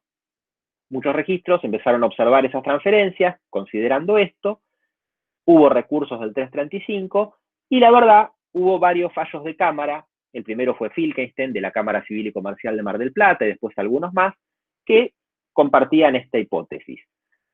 Francamente, yo soy del grupo de los que no estamos tan de acuerdo, por eso lo traigo un poco a reflexión, para dejarlo pensando dentro de la órbita judicial para ustedes, porque justamente por todo lo que mencionábamos al principio del artículo primero y el carácter constitutivo de la registración, los registros del automotor no registramos contratos, es decir, no vemos el contrato. Nosotros lo que vemos es una rogación, un acuerdo transmisivo, que es abstracto, que no es causado. ¿Sí? El contrato en sí no lo vemos, no es como el registro inmueble que ve la escritura y la califica. Nosotros no calificamos el contrato. Partimos de una ficción que es el 08 y el contrato lo hicieron fuera del registro. No nos acompaña en el boleto de compraventa, el contrato lo hicieron por fuera, y en esa inteligencia mal sería o no sería correcto aplicar el artículo 976 del Código a ese 08, porque ese 08 no es el contrato. No tendría posibilidad el registro de decirle al peticionario, usted contrató entre ausentes, cuando en realidad ese contrato el registro no lo vio y por lo tanto no puede presumir que se trató de ese tipo de contratación, sino todo lo contrario. Los indicios indicarían que se lo compró en vida, que de hecho le dio el auto, que de hecho lo verificó, que le pagó el precio, que no hubo ningún conflicto porque no hay ninguna medida cautelar registrada, con lo cual hasta todos los indicios apuntarían lo contrario. Pero bueno, lo cierto es que esa diferencia jurídica hoy existe, por eso no les asombre ver fallos ante recursos de observaciones de registros en los cuales para muchos registradores el 08 es un contrato y al ser un contrato caducó la oferta hecha por el vendedor si el comprador no firmó a tiempo, y para muchos otros consideran que ese control no debe hacerse en las transferencias porque el 08 no es el contrato y por lo tanto mal puedo aplicar el 976 si no estoy calificando ni viendo el contrato. Y hace muy poquito hubo un fallo de la Cámara Civil y Comercial Federal de Resistencia, el fallo Servín, que salió ahora el 20 de junio, sosteniendo esto segundo que yo les decía. Es decir, si bien teníamos muchos fallos de Cámara que indicaban el 08 es un contrato, se aplica el 976, apareció un fallo hace muy poquito diciendo lo opuesto, diciendo no, el 08 no es un contrato, el 08 es un acuerdo transmisivo y en consecuencia no debe aplicarse el 976 y el registro no puede observar por ese motivo el asunto. Igual les digo, yo que vengo siguiendo la la doctrina judicial sobre el tema, viene ganando el criterio de Filkestein, ¿sí? Que es el de que es un contrato. Pero apareció ahora Servín, y ya les digo, mi opinión personal va de la mano de Servín y no de los anteriores, ¿no? Pero simplemente se los traigo como para reflexionar sobre el tema, por si alguno está en el Fuero Civil y Comercial Federal ahora o en algún momento y le toca dirimir alguna de estas cuestiones. Acá dice Alejandro, hay ocasiones en que se dispone a entregar vehículos en depósito judicial a fuerzas de seguridad que no hay forma de conocer el número de chasis o motor porque fue adulterado y el revenido no dio resultado. ¿Cómo se puede solucionar la ausencia de chapa patente o ausencia de dominio del vehículo? ¿Existe algún trámite para poder registrar o regularizar dicha situación? Y si fuera un comprador de buena fe por un 08, ¿puede regularizar ese vehículo adulterado? Mira, Alejandro, un vehículo adulterado, si no, o sea, podrá oficiarse a la Dirección Nacional a los fines de tratar individualizarlo, ¿sí? O sea, a los fines de poder determinar si hay algún elemento de ese vehículo, ya sea a través de alguna comunicación a la fábrica, para tratar de determinar si se puede saber cuál es el dominio que ampara a ese vehículo. Ahora, si eso no arrojó resultado positivo, si están realmente todas las numeraciones adulteradas, en ese caso es un vehículo que no va a poder regularizarse y que va a ser un vehículo que pertenece al patrimonio del Estado y que va a tener que subastarse como cualquier auto, en definitiva, sin dueño. Hay un micrófono abierto, no sé de quién es. A mí no me molesta, pero presumo que no me deben escuchar. Entonces, en ese caso, Alejandro, son los típicos vehículos que después subasta, en este caso el Poder Judicial, en otros casos la aduana, en otros casos la FIP, y que se inscriben como inscripciones iniciales.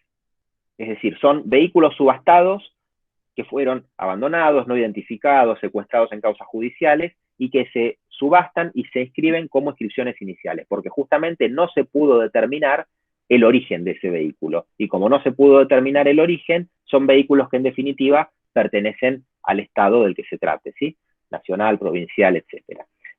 Ahora, para llegar a eso, bueno, la Dirección Nacional, como registra los certificados de fabricación de los autos, puede a lo mejor brindarte la información de otros códigos identificatorios que no sean el motor o el chasis sobre ese auto. Pero en mi experiencia, en general, esos oficios no llegan a buen puerto o a buen resultado, porque aunque se puede identificar alguna autoparte, nunca vamos a tener certeza que efectivamente todo el automotor es el amparado por tal o cual dominio. Pero en síntesis, Alejandro, podés oficiar a la Dirección Nacional con los datos que tengas, y si no tenés ningún dato para que ellos puedan encuadrarlo, es un vehículo que no va a poder nunca regularizar un adquirente de buena fe, porque efectivamente es un vehículo que no está registrado, no está amparado por un dominio. Bien. La verificación física, bueno, yo ya lo mencioné antes, sin embargo, simplemente mencionar que para la registración de automotores es importante la verificación en ciertos trámites, uno de ellos es el de transferencia, a los fines de que un experto, que esto está delegado en la policía, en la gendarmería, verifique ante ciertos trámites que efectivamente el automotor que se está adquiriendo es el efectivamente amparado por ese dominio, ¿sí? Entonces vamos a encontrar que en muchos trámites del digesto se pide la verificación física, que no es una verificación técnica, no tiene nada que ver con la parte mecánica del auto, sino que es una verificación identificatoria, justamente de marca, tipo, número de motor y número de chasis, ¿sí? Apunta a que quien está en un escritorio viendo el legajo B del auto sepa que efectivamente esta rogación alguien vio que ampara esta cosa, este dominio así identificado. Y por último, creo que es la última pantalla, sí, la última pantalla, a los fines de la buena fe, destaco el artículo 16, que presume que quienes adquieren derechos sobre automotores conocen las constancias de su inscripción y de las demás anotaciones que respecto de aquel obran en el registro del automotor, aun cuando no haya solicitado el certificado de dominio. Es decir, que acá la buena fe es bastante estricta, y eso un poco también va de la mano de lo que te comentaba Alejandro, porque el artículo 16 del 6582 presume que todos los que adquieren derechos sobre autos conocen las anotaciones registrales, y por lo tanto cualquier supuesto que de manera coloquial o hasta a veces de manera jurídica decimos, bueno, lo compró de buena fe, en realidad, en los términos del artículo 16, no lo compró de buena fe porque requiere una especie de buena fe calificada en ese sentido. Por mi parte, hasta acá es lo que tenía para contarles. Los escucho con gusto si alguno quiere hacer algún comentario, preguntar algo a lo mejor que yo no haya tenido en cuenta para plantearles en la exposición.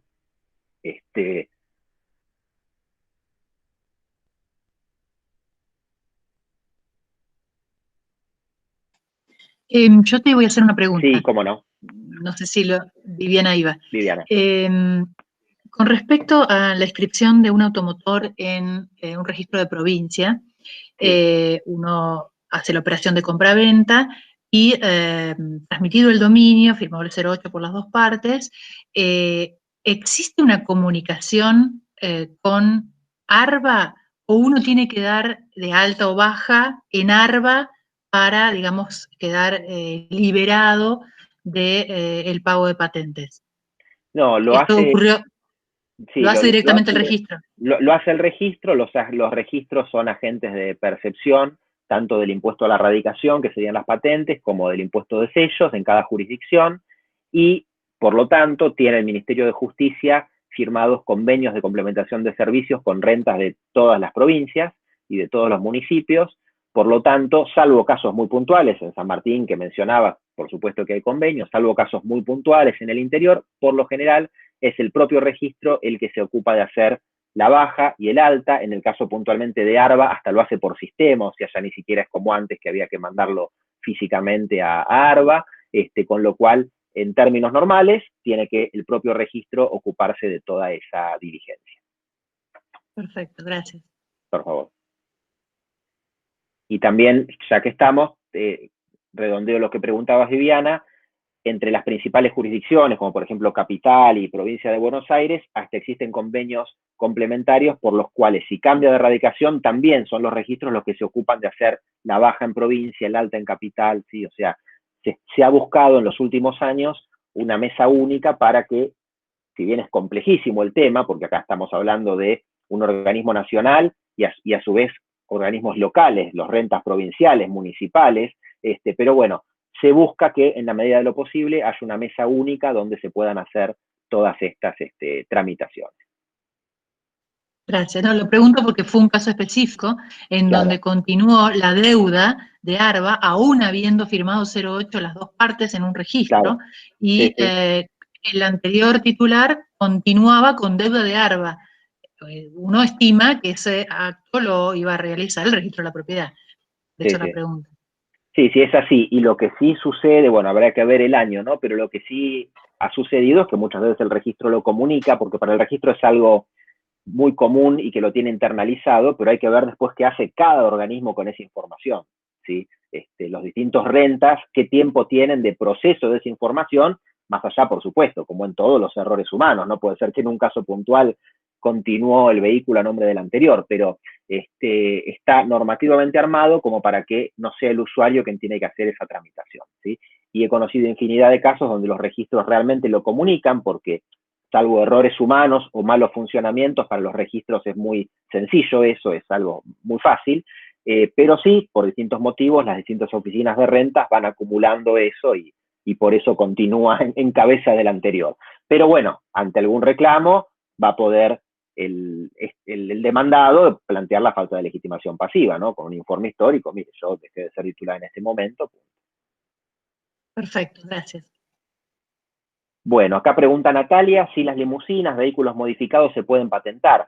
Mirá, un vehículo modificado se tiene que hacer como trámite de cambio de tipo de carrocería bajo el dominio que está patentado, ¿sí? Es decir, si vos tenés un vehículo determinado con un dominio y le haces una modificación, no es que patentás un auto distinto bajo otro dominio, es ese mismo auto al que tenés que hacerle un cambio de tipo de carrocería, que es un trámite que está previsto en el título 2, capítulo 3 del digesto, ¿sí?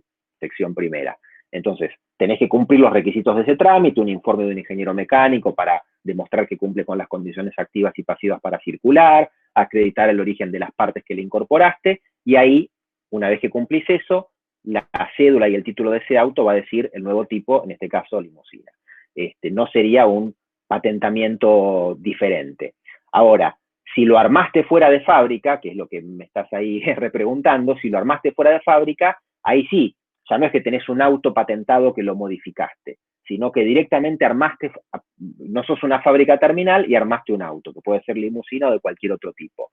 Los armados fuera de fábrica están previstos su registración en el título 2, capítulo 1 del digesto, pero como te imaginarás, siempre esas cuestiones fueron de muy difícil patentamiento, porque no estamos hablando de Fiat, Ford o Peugeot que hicieron un auto, sino que estoy hablando de yo que hice un auto, ¿sí? Con lo cual siempre el procedimiento de eso es, se presenta en el seccional del domicilio de quien quiere ser titular de ese auto, la acreditación del origen de todas las partes, ciertos informes periciales que establece el digesto que debe presentar el adquirente, y todo eso el seccional lo tiene que elevar a la Dirección Nacional del Automotor. Y es el único trámite que es la Dirección Nacional del Automotor quien decide si ese armado fuera de fábrica se patenta o no. Siempre la función registral la cumplen los seccionales, pero en este trámite, porque justamente al Estado le interesa que no se estén patentando vehículos que no estén hechos por las fábricas terminales, va a requerir la obligatoria elevación a la dirección, y es la Dirección Nacional la que decide qué otros recaudos les pide a los fines de garantizar, por un lado, el origen de las autopartes y por otro lado, la seguridad activa y pasiva del vehículo.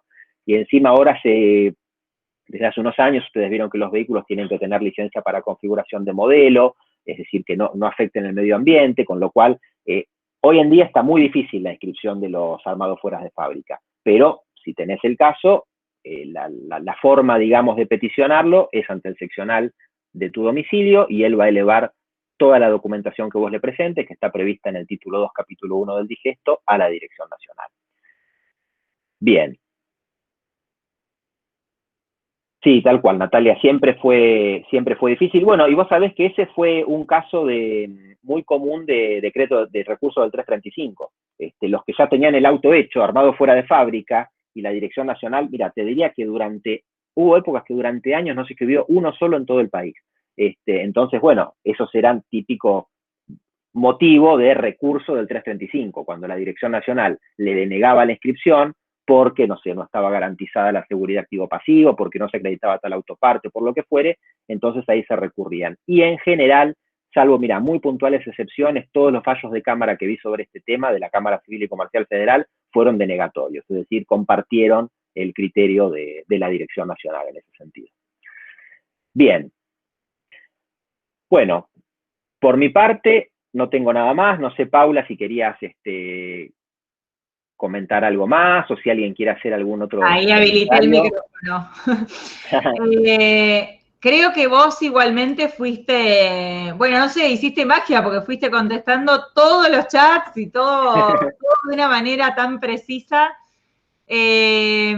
Bueno, no sé si, creo que ahí estuvimos, Federico, gracias por la posición, Natalia, bueno, Natalia, han hecho un intercambio fluido con Natalia. Sí, exacto. Matías Fernández Pinto, Edith, bueno, todos comentarios muy halagadores.